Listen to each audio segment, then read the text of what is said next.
আসসালামু আলাইকুম।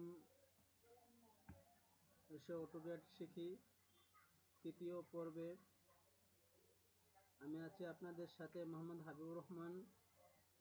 তৃতীয় টিউটোরিয়াল নিয়ে আজকে আমাদের টিউটোরিয়াল থাকবে ড্র টুলবার নিয়ে। আজকে ড্র টুলবার সম্পর্কে আমরা আলোচনা করব। ড্র টুলবারে প্রথম কমান্ডটা হলো লাইন, তারপরে হলো কনস্ট্রাকশন লাইন, তারপরে হলো পলিলাইন। আমরা এক এক করে কমান্ডগুলো সম্পর্কে আমরা বিস্তারিত জানব, তাহলে আমরা কাজ করতে আমরা সুবিধা পাব।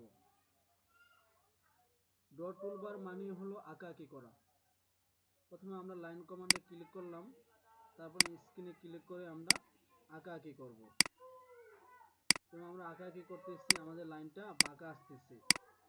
যদি আমরা লাইনটা সোজা করতে চাই তাহলে আমরা কিবোর্ড থেকে ফাংশন F8 প্রেস করব, তাহলে লাইনটা সোজা হয়ে গেছে। যদি আবার লাইনটা বাঁকা দরকার হয় তাহলে আমরা আবারই কিবোর্ড থেকে ফাংশন F8 ক্লিক করব, তাহলে লাইনটা আবার বাঁকা হয়ে গেছে। আশা করি লাইন সম্পর্কে আপনারা বুঝতে পারছেন। তারপর কন্ট্রোল A দিয়ে ডিলিট করে দিয়েছি। 2 নম্বর কমান্ড হলো কনস্ট্রাকশন লাইন মানে অসীম লাইন।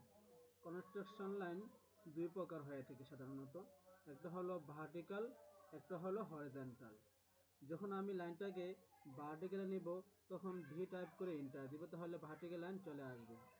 যখন আমরা লাইনটাকে হরিজন্টাল নিব তখন আমরা এস টাইপ করে এন্টার দিব, তাহলে আমাদের লাইনটা হরিজন্টালে চলে আসবে। দেখি এবার আমরা প্র্যাকটিক্যালে কনস্ট্রাকশন লাইনে আমরা ক্লিক করলাম, তারপর বলেছি লাইন দুই প্রকার। যদি আমি ভার্টিক্যাল নিতে চাই তাহলে কিবোর্ডে ভি টাইপ করে এন্টার, দেখেন লাইন ভার্টিক্যালে চলে আসছে।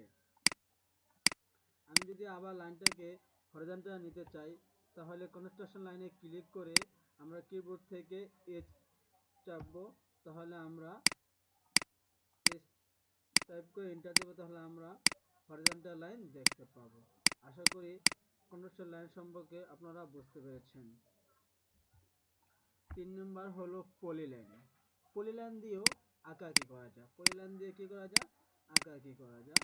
তবে পলিলাইন এবং লাইনের মধ্যে একটু পার্থক্য রয়েছে। আমি এটা দেখাচ্ছি, দেখেন। এটা আমি আঁকলাম লাইন দিয়ে, আবার লাইন এটা আঁকলাম, এটাকে এঁকেছি আমরা পলিলাইন দিয়ে।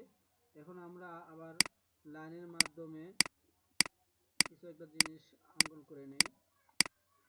দেখেন, এটাকে এঁকেছি আমরা লাইনের মাধ্যমে, এটাকে এঁকেছি পলিলাইনের মাধ্যমে। পলিলাইনে আমরা যেখানেই ক্লিক করি না কেন সবটুকু একবারে সেট হয়ে যায়, তাই না? কিন্তু যখন আমরা লাইনের দ্বারা যেটা আঁকছি এটাকে ক্লিক করবো, শুধু যেটাকে ক্লিক করছি শুধু ওই লাইনটাই সিলেক্ট হয়, বাকি অন্যগুলো সিলেক্ট হয় না। দেখেন, ওটা সিলেক্ট হয় না। আমি পলিলাইনে যেখানেই ক্লিক করি না কেন সবটুকু একবারে সিলেক্ট হয়ে যায়। আশা করি পলিলাইন সম্পর্কে আপনারা বুঝতে পারছেন। পলিলাইনের আরেকটা কাজ হলো, পলিলাইনে ক্লিক করে স্ক্রিনে ক্লিক করলাম, আমি লাইনটাকে মোটা করতে চাই, তাহলে মোটা ডাব্লু দিয়ে এন্টার।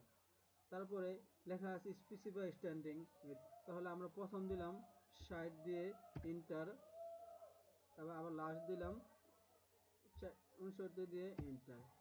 লাইনটা আমাদের মোটা হয়ে গেছে। এটাও এভাবে মানগুলো চেঞ্জ করে করে আপনারা মোটা থেকে চিকন বা চিকন থেকে মোটা করতে পারবেন। তাহলে হ্যালো ভিউয়ার্স, আপনারা আপনাদের প্রবলেমগুলো আমাদেরকে শেয়ার করবেন, লাইক কমেন্ট দিয়ে আমাদের পাশে থাকবেন, তাহলে আমরা আপনাদেরকে আপনাদের প্রবলেমগুলো সম্পর্কে বলতে পারবো। ঠিক আছে? এবং আমরা এক এক করে আমাদের সকলগুলো কমেন্ট সম্পর্কে আমরা আলোচনা করে যাব, এবং আমাদের সাথে থাকবেন এবং আপনাদের যেগুলা